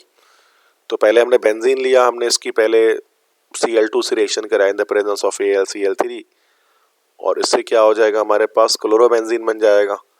फिर इसका रिएक्शन हम लोग करेंगे NaOH के साथ, तो ये हमारे पास बन जाएगा फिनोल। फिर ये जो फिनोल बनेगा ना, इसका रिएक्शन हमारे पास होगा नाइट्रिक एसिड के साथ, जो और सल्फ्यूरिक एसिड के साथ। तो इस नतीजे पर क्या होगा हमारे पास, यहाँ पर 2,4,6 ट्राइनाइट्रोफिनॉल बनेगा। इसी को हम लोग कहते हैं picric acid along with water, ठीक है। सेकंड है पी नाइट्रोबेंजोइक एसिड बनाना है, पैरा नाइट्रोबेंजोइक एसिड। तो सबसे पहले क्या करें, पैरा है ना, ऑर्थो पैरा, तो पहले हम टोलुइन बना लेते हैं। टोलुइन बनाने के लिए CH3 Cl और AlCl3 से रिएक्शन कराएंगे, तो यहाँ पर हमारा जो है वो टोलुइन बन जाएगा। अब इसके बाद अब इसकी नाइट्रेशन कर लेते हैं। जब इसकी नाइट्रेशन करेंगे तो ऑर्थो पैरा डायरेक्टर है ये CH3, तो क्या होगा कि ऑर्थो पर NO2 अटकर अटैच हो जाएगा और एक NO2 आपका कहाँ अटैच हो जाएगा भाई, पैरा पर जाकर अटैच हो जाएगा। अब इसकी हम लोग क्या कर सकते हैं, ऑक्सीडेशन कर लेते हैं KMnO4 की मौजूदगी में। इससे क्या होगा, जो दोनों ही कंपाउंड्स के अंदर जो हमारे पास क्या लगे हुए हैं कि जो CH3 ग्रुप लगे हुए हैं वो COOH में चेंज हो जाएंगे। तो ये हमारे वो जो कंपाउंड है ना, ये दूसरा वाला जो बना, ये this is para nitrobenzoic acid, सही है। लास्ट क्या है, मेटा नाइट्रोटोलुइन बनाना है, बेंजीन से स्टार्ट करके। बेंजीन ले लिया, तो पहले हम करा लेते हैं नाइट्रेशन, यस, फिर ठीक रहेगा। तो पहले हम नाइट्रेशन कर लेते हैं, नाइट्रिक एसिड और सल्फ्यूरिक एसिड। तो नाइट्रोबेंजीन हमारे पास बन गया। इस नाइट्रोबेंजीन की फर्दर फिर अब हम क्या कर लेते हैं, अल्काइलेशन कर लेते हैं। और जब हम इसकी अल्काइलेशन करेंगे तो ये हमारे पास NO2 तो यहीं आ जाएगा, बाकी चूंकि मेटा पोजीशन पर CH3 आ जाएगा, तो ये मेटा नाइट्रोटोलुइन हमारा बन जाएगा, प्लस साथ में HCl भी लिबरेट हो जाएगा, ठीक है। तो ये कंप्लीट हमारे पास ये तीनों रिएक्शंस हो गए, देख लिया कैसे इस तरह से किया मैंने। नेक्स्ट उसके बाद जो है कि स्ट्रक्चरल फार्मूला में बताने हैं एनी 8 ऑफ द फॉलोइंग के, तो काफ़ी सारे हैं, तो वन बाय वन सबके बताते हैं। पहला बताते हैं रिसोर्सिनॉल। रिसोर्सिनॉल क्या होगा कि बेंजीन हम ले लेंगे और OH एक यहाँ लग गया और दूसरा OH यहाँ लग गया, दिस इज रिसोर्सिनॉल। दूसरा इसको मान लेते हैं नियोपेंटाइल अल्कोहल, टोटल 5 कार्बन आ जाएंगे, सॉरी नियोपेंटाइल है ना, तो सेकंड लास्ट से 2 बाहर होगा, ठीक है।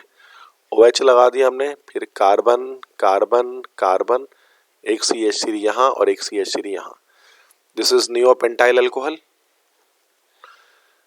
तीसरा क्या है हमारा, ट्राइफिनाइल ब्रोमोमीथेन। मीथेन लेना है, ट्राइफिनाइल मतलब C6H5, तो ये हो गया ट्राइफिनाइल, और ब्रोमोमीथेन मतलब Br लगा दिया। फोर्थ हमारे पास क्या है, पैराजाइलिन। जाइलिन क्या होता है, इसमें 2 CH3 होते हैं, एक CH3 यहाँ और दूसरा CH3 पैरा पर लगा दो, दिस विल बी पैराजाइलिन। फिफ्थ है टर्शरी ब्यूटाइल फॉर्मेट। फॉर्मेट किसे कहेंगे, तो ये तो हमारा फॉर्मेट हो गया, सॉरी H हो जाएगा यहाँ पर,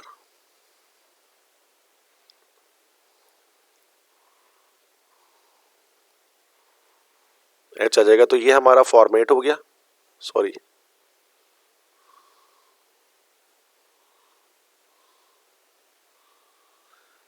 क्या टर्शरी ब्यूटाइल ना, तो टर्शरी ब्यूटाइल पहले यहाँ पर हमने ले लिया, ये हमारा टर्शरी ब्यूटाइल हो गया और ये हमारा हो गया फॉर्मेट, ठीक है। छठा है डाइफिनाइल एसिटाइलिन। एसिटाइलिन मतलब इथाइन बनाया, डाइफिनाइल मतलब दोनों तरफ CH5 ग्रुप लगा दिया। नेक्स्ट क्या है, सेवंथ हमारे पास है adipic acid, 1,6 hexane dioic acid जिसको हम कहते हैं। तो ये हमारे पास carbon double bond oxygen OH, carboxylic acid आ गया। अब ये 4 कार्बन की चेन चला देते हैं, देन उसके बाद ये इस तरह से हमारा एडिपिक एसिड बन गया। 8 क्या है, आइसोप्रोपाइल नियोपेंटाइल ईथर। ईथर ले लिया, आइसोप्रोपाइल मतलब 3 कार्बन L शेप में अटैच हो जाएंगे इस तरह से। तो आइसोप्रोपाइल नियोपेंटाइल में क्या है, 5 कार्बन लेंगे, सेकंड लास्ट से 2 बाहर करेंगे, this is neopentyl. 9th 1 2 3 4 5 6 7 8 9। 9th हमारे पास है एनिलीन। एनिलीन क्या होता है, बेंजीन रिंग हम लेते हैं और बेंजीन रिंग के साथ NH2 लगा लेते हैं, दिस इज जस्ट एनिलीन, ठीक है। नियो वैलेरिक एसिड 10वां, तो वैलेरिक एसिड होता है 5 कार्बन ना, तो नियो वैलेरिक एसिड क्या हो जाएगा, CH3 carbon CH3 carbon double bond oxygen OH, तो ये हमारे पहले कहलाएगा, this is called neo valeric acid. This is question 10। ठीक है, तो ये सारे हमने क्या कर दिए बेटा, स्ट्रक्चरल फॉर्मूले बना दिए बाय नेम्स, जो भी कॉमन आईयूपीएसी नेम्स थे, इसमें सारे असल में कॉमन नेम्स ही थे जिससे हमने बनाया है। ठीक है, नेक्स्ट क्वेश्चन 6 है, define nucleophilic substitution and beta elimination, outline the step wise mechanism of the following. ठीक है,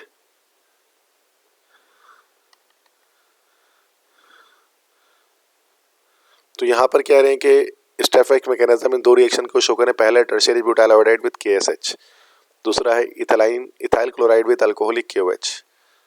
ठीक है,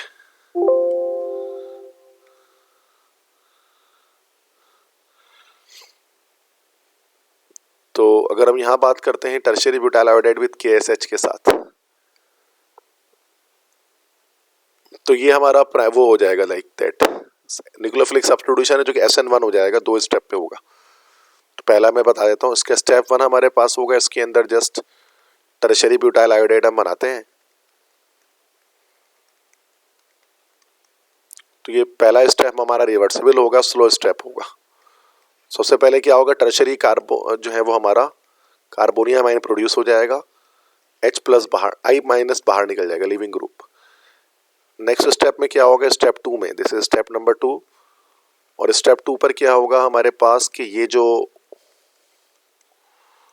फिर SH- है ना, ये आकर इस पर अटैक कर देगा। जब ये इस पर अटैक करेगा आकर, तो इस तरह से SH आकर जुड़ जाएगा सेकंड स्टेप पे, और ये हमारा कंप्लीट हो जाएगा mechanism. Second, ethyl chloride with alcoholic KOH, ये सिंगल स्टेप मैकेनिज्म होगा, ये हमारा E2 मैकेनिज्म से होगा। तो इथाइल क्लोराइड लिया हमने, कार्बन लिया, उसके बाद Cl ले लिया, फिर ये सब हाइड्रोजन है, तो ये बीटा एलिमिनेशन रिएक्शन है ये। इसके रिएक्शन KOH से करना अल्कोहलिक KOH, तो बड़ी एक ट्रांजिशन स्टेट आएगी, जैसे bonds are half broken and half formed. HC लिया, फिर कार्बन लिया, फिर हाइड्रोजन लिया। ठीक है, ये Cl का बॉन्ड हाफ ब्रोकन है, फिर Cl का बॉन्ड K के साथ जुड़ रहा होगा, फिर कार्बन का ये बीटा हाइड्रोजन के साथ बॉन्ड हाफ ब्रोकन है जो OH के साथ जुड़ रहा होगा, और यहाँ पाई बॉन्ड भी बन रहा होगा। ठीक है, तो ये हमारी ट्रांजिशन स्टेट आ गई। इन द एंड क्या होगा कि जो हमारा इथीन है ये फॉर्म हो जाएगा, इन द एंड ये हमारा इथीन फॉर्म हो जाएगा, और इसके साथ KCl अलग हो जाएगा और वाटर अलग हमारा रिलीज हो जाएगा। ठीक है, बाकी ये तो हाइड्रोजन था इसके साथ, तो वो भी शो कर दूँ। ओके, तो ये हमारा मैकेनिज्म हो गया, इसको E2 मैकेनिज्म कहते हैं, biomolecular. Next, write equations for any 8 of the following chemical processes. तो देखो अब इसके बाद ये 2 क्वेश्चन पढ़े हुए हमारे पास हैं, ये सारे आप कर लेना खुद ही भाई, ये सारे मैंने कराए हुए, तो आई थिंक 1 आवर का लेक्चर हो गया, तो मैं इनको सॉल्व नहीं कर रहा। ठीक है, ये भी हो जाएंगे इजीली, नॉट वेरी डिफिकल्ट। ठीक है, तो thank you so much for listening to the lecture.